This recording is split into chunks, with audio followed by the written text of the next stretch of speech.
নমস্কার বন্ধুরা, live and cooking channel থেকে আবার সবাইকে স্বাগত জানাই। আবার একটা নতুন রেসিপি নিয়ে চলে এলাম। খুব সিম্পল রেসিপিটা। এই গরমে এই রেসিপি শরীরের পক্ষে খুবই উপকারী। দেখো, প্রথমে কড়াটা বসিয়ে দিয়েছি। মাছ আমি নুন হলুদ মাখিয়ে রেখেছি। এবার মাছটা ভেজে নিয়ে আমি রেসিপিটা স্টার্ট করব। তেল দিয়ে দিয়েছি মাছ ভাজার জন্য। তেলটা গরম হয়ে গেলে মাছগুলোকে ভালো করে ভেজে নেব। এবার দেখো, পুরো মাছটা আমি ভেজে নিচ্ছি।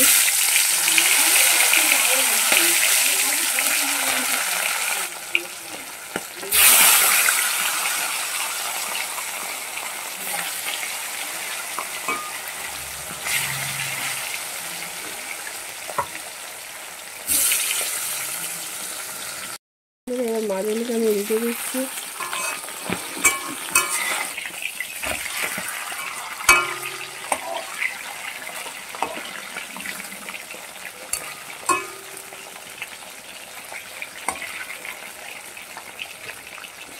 আজকে রুই মাছ দিয়ে একটা ঝোল করবো।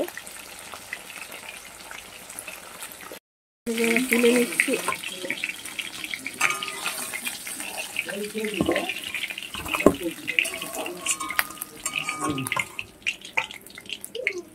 বন্ধুরা, মাছটা ভাজা হয়ে গেছে। এবার দেখো, মাছের যে তেলটা আছে তাতেই আমি আলুগুলোকে ভেজে নেব। প্রথমে দেখো, আমি একটা পেঁয়াজ কেটে রেখেছিলাম, সেই পেঁয়াজটাকে আমি দিয়ে দিচ্ছি। একটাই পেঁয়াজ ছিল, মাঝারি মতো। 1 মিনিটের মতো এটাকে ভেজে নেব। নিয়ে আমি আলুগুলোকে দেবো। 1 মিনিট করে ফিরে এলাম। আলু কেটে রেখেছিলাম, আলুগুলোকে দিয়ে দিচ্ছি।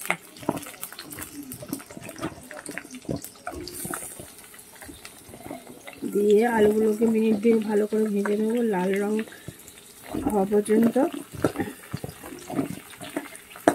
আলুটা না ভালো করে ভাজলে বন্ধুরা আলুর একটা কাঁচা গন্ধ থেকে যায়, তাতে তরকারি টেস্ট করে ভালো হয় না।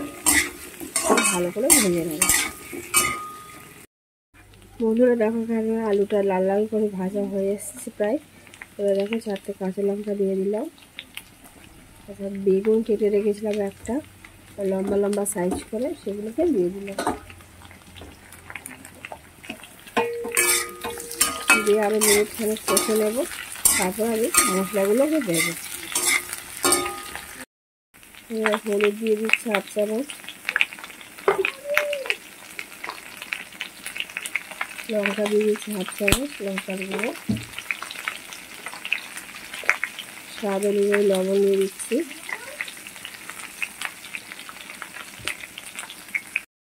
না যায় একটু জল দিয়ে দিচ্ছি। ভালো করে নেড়ে ভালো করে কষে নেবো এই বেগুন আর আলুর সঙ্গে। এর সঙ্গে আর একটু খানিকটা জিরে গুঁড়ো দেবো।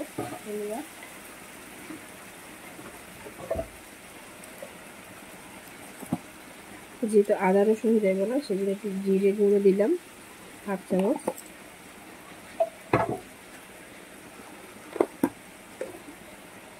ধনে গুঁড়ো দিলাম 1/2 চামচ।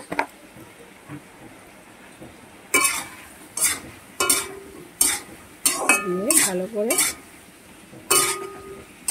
কষাবো। আসলে বন্ধুরা, এই ভ্যাপসা গরমে যত হালকা খাবার খাওয়া যায় ততটাই শরীরের পক্ষে ভালো, এবং শরীর ভালোও থাকবে, সুস্থ থাকবে, আর হজম হবে তাড়াতাড়ি। সহজে শরীর খারাপ হবে না। 2 মিনিট কষানো হয়ে গেছে। এবার জল দিয়ে দিচ্ছি।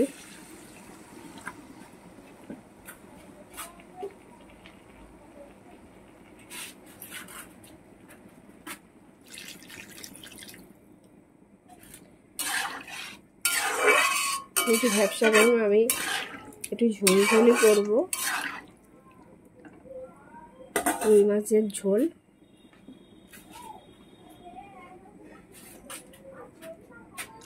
ব্যাস, এই অল্প পর্যন্ত জল দিলাম। আমি ঢাকনা দিয়ে দেবো। দেখো বন্ধুরা, ঢাকনাটা তুলে দেখাচ্ছি কতটা হয়েছে।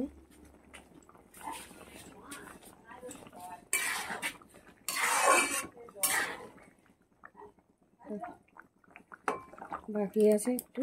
এবার মাছগুলোকে দিয়ে দিই।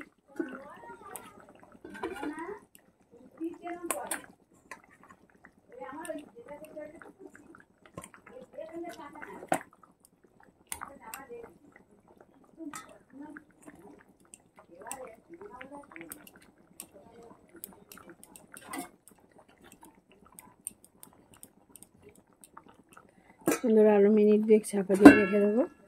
দিয়ে দিলে আমার এই রেসিপিটা কমপ্লিট হয়ে যাবে। খুব সিম্পল রেসিপি, এই গরমে ভ্যাপসা গরমের পক্ষে খুবই উপকারী। বন্ধুরা গলা প্রচণ্ড ধরে গেছে সর্দি কাশিতে। বন্ধুরা যদি আমার এই রেসিপি ভালো লেগে থাকে তাহলে অবশ্যই একটা লাইক করে দিও, সাবস্ক্রাইব করে পাশে থেকো। আর যদি ভালো লেগে থাকে তাহলে অবশ্যই কমেন্ট করে জানিও কেমন হয়েছে। ততক্ষণ ভালো থেকো, সুস্থ থেকো। আবার একটা নতুন রেসিপি নিয়ে চলে আসবো। ততক্ষণ এটা ফুটে যাক, সিদ্ধ হয়ে গেলে আবার নিয়ে তোমাদের দেখাচ্ছি। দেখো বন্ধুরা, ফিরে এলাম। আমার ঝোলটা কমপ্লিট হয়ে গেছে, আলু একদম সিদ্ধ হয়ে গেছে। আমি এটাকে নামিয়ে নেব।